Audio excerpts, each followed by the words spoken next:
دادگاه شهر مسکو روز 29 دکامبر شکایت رزمنده معروف MMI از ولایت مختار کوهستان بدخشان تاجیکستان چهارشنبه را رد کرد و حکم دادگاه نویه استانکینا در مورد اخراج این ورزشگر از روسیه به تغییر باقی گذاشت.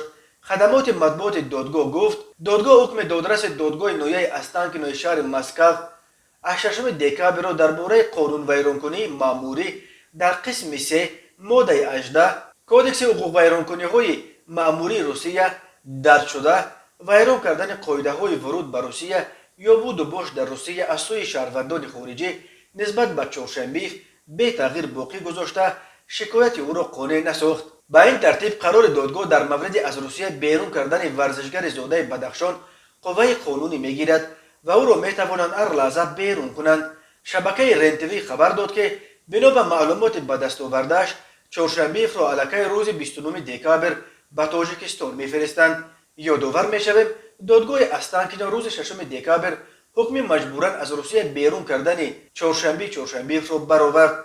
دادگاه ورزشگر زاده بدخشان را بر اساس قسم 3 ماده 18 کودکس حقوق ویرانکنی مأموری روسیه در ویران کردن قاعده های بود و باش در روسیه گناهکار شناخت و 5000 روبل جریمه هم بست. از روی صدور حکم تا زمان بیرون کردنش از روسیه چهارشنبه در بازداشتگاه مهاجران رو به اخراج سخاروا نگاه داشته میشد.